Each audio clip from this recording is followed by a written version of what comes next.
నమస్తే అండి. నేను Vijayalakshmi. Welcome to Satya creations A to Z. అందరికీ హ్యాపీ న్యూ ఇయర్. అలాగే అందరూ సుఖ సంతోషాలతో ఆయురారోగ్యాలతో ఉండాలని అమ్మవారిని కోరుకుంటూ ఈరోజు మనం తయారు చేసుకునే ఐటెం గోబీ ఫ్రైడ్ రైస్ అండి. ఒక గిన్నెలోకి లీటర్ వాటర్ తీసుకోవాలి. స్టవ్ వెలిగించి స్టవ్ మీద పెట్టి దానిలో ఒక స్పూన్ కల్లుప్పు, ఒక స్పూన్ పసుపు వేసి నీళ్లు బాగా మరిగించాలి. అలాగే నేను కేజీ గోబీ ఫ్లవర్ తీసుకున్నానండి. క్లీన్ చేస్తే పావు కిలో వేస్ట్ పోయింది. దీన్ని మనకు కావాల్సిన సైజులో ముక్కలు కట్ చేసుకోవాలి.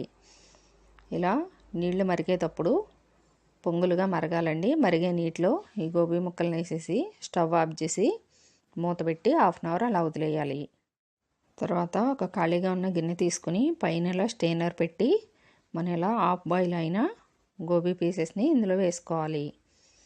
ఇలా వేసుకున్నప్పుడు పూర్తిగా నీరంతా కిందకి ఇంకిపోతుంది. ఒక 10 నిమిషాలు అలా వదిలేసి మళ్ళీ వీటిని వేరే ఖాళీ గిన్నెలోకి మార్చుకోవాలి. ఇందులో ఒక స్పూన్ అల్లం వెల్లుల్లి పేస్ట్, ఒక స్పూన్ గరం మసాలా, ఒక స్పూన్ ధనియాల పొడి, ఒక స్పూన్ బిర్యానీ మసాలా, ఒక స్పూన్ సాల్ట్, ఒక స్పూన్ రెడ్ చిల్లీ పౌడర్ వేసి బాగా కలపాలి. అలాగే గట్టి పెరుగు కూడా ఒక స్పూన్ వేసుకోవాలండి. ఇలా బాగా కలుపుకోవాలి. మసాలా, ఉప్పు, కారం అంతా బాగా పట్టేలా పూర్తిగా కలపాలి.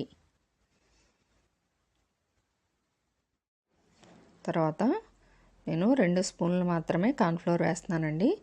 ఇలా కార్న్ఫ్లోర్ కూడా వేసిన తర్వాత ఇది కూడా స్పూన్తో ఒకసారి బాగా కలిపితే సరిపోతుంది. అయితే కార్న్ఫ్లోర్ ఎందుకు వేస్తున్నామంటే మనం వీటికి పట్టించిన మసాలా, ఉప్పు, కారం ఇవన్నీ వదిలేయకుండా ఉండటానికి మాత్రమే కార్న్ఫ్లోర్ వాడతాం కదా, అందుకని నేను చాలా తక్కువ వేస్తాను. ఇలా కలిపిన తర్వాత మూత పెట్టి ఒక హాఫ్ అన్ అవర్ పక్కకు పెట్టు. తర్వాత నేను ఒక పెద్ద క్యారెట్ కట్ చేసుకున్నాను.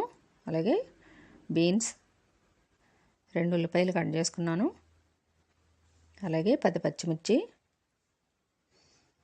తర్వాత టమాటా సాస్ని నేను ఇంట్లో ప్రిపేర్ చేసుకున్నానండి.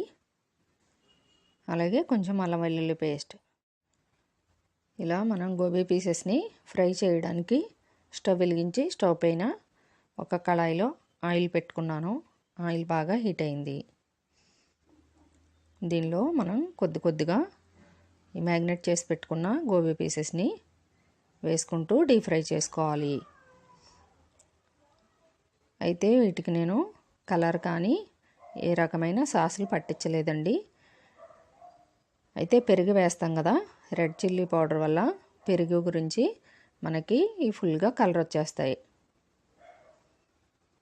ఇలా అన్నీ ఫ్రై చేసుకున్న తర్వాత వేరొక కళాయి పెట్టి దీనిలో 150 గ్రాములు ఆయిల్ వేసాను.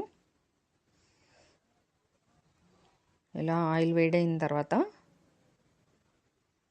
నేను కట్ చేసి పెట్టుకున్న ఉల్లిపాయ ముక్కలు, అలాగే పచ్చిమిర్చి, బీన్స్ వేసి లో ఫ్లేమ్లో ఒకసారి ఇవన్నీ బాగా కలుపుతూ ఫ్రై చేయాలి. ఇవి పూర్తిగా వేగిపోయిన అవసరం లేదండి, పచ్చి వదిలే వరకు వేయించుకుంటే సరిపోతుంది.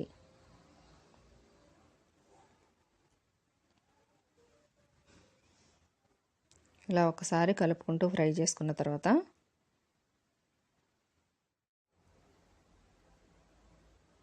ఒక స్పూన్ అల్లం వెల్లుల్లి పేస్ట్ వేసి బాగా కలపాలి. తర్వాత నేను కట్ చేసి పెట్టుకున్న క్యారెట్ ముక్కలు కూడా వేసి ఒకసారి మొత్తం అన్నీ కలిపి ఒక స్పూన్ ధనియాల పొడి, ఒక స్పూన్ బిర్యానీ మసాలా,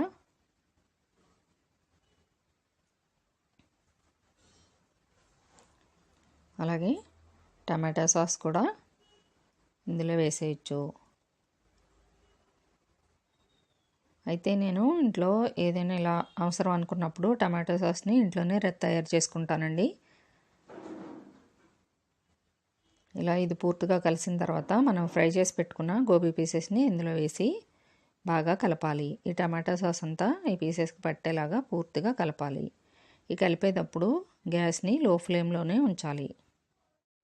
ఇవంతా పూర్తిగా కలిసిపోయిన తర్వాత నేను అన్నం విడిగా వండి ఉంచుకున్నానండి. ఈ అన్నాన్ని పొడి పొడిగా ఉండేలా చూసుకోవాలి. ఈ అన్నాన్ని ఇందులో వేసుకుంటూ మొత్తం ఒకసారి కలుపుకుంటూ ఉండాలి. అయితే అన్నం వేడిగా ఉంటే బాగుంటుందండి. అప్పటికప్పుడు వేడిగా వండి ఉంచుకొని వేడిగా ఉన్న అన్నాన్ని మాత్రం ఇందులో వేస్తే బాగా కలుస్తుంది. అలాగే ఒకసారి కలిపిన తర్వాత నేను 50 గ్రాముల వెన్న తీసుకున్నాను. ఈ వెన్న కూడా ఇందులో యాడ్ చేసి అలాగే కొంచెం కొత్తిమీర కూడా వేసి ఒకసారి మళ్ళీ బాగా కలపాలి. ఇలా వెన్న వేయడం వల్ల మంచి ఫ్లేవర్ ఉంటుంది. అలాగే టేస్ట్ కూడా బాగుంటుంది. అన్నం కూడా చాలా పొడి పొడిగా వస్తుందండి. ఇలా అంతా బాగా కలిసిపోతే మనకి గోబీ ఫ్రైడ్ రైస్ చాలా టేస్టీగా రెడీ అయిపోయింది. ఇది మీరు కూడా ఒక్కసారి చేసి చూడండి, చాలా బాగుంది. ఈ వీడియో మీకు ఎలా అనిపించిందో కామెంట్ సెక్షన్లో కామెంట్ చేయండి. మీకు నచ్చినట్లయితే లైక్ చేయండి. మా ఛానల్ని మీరు మొదటిసారిగా చూస్తున్నట్లయితే తప్పనిసరిగా సబ్స్క్రైబ్ చేయండి. అలాగే పక్కనే ఉన్న బెల్ ఐకాన్ యాక్టివేట్ చేయండి. అలా యాక్టివేట్ చేయడం వల్ల మేము పెట్టే ప్రతి వీడియో మీ నోటిఫికేషన్కి వస్తుంది. మీ బంధుమిత్రులకి షేర్ చేయండి. అందరూ ఆయురారోగ్యాలతో ఉండాలని కోరుకుంటూ మీ జయలక్ష్మి. Thanks for watching.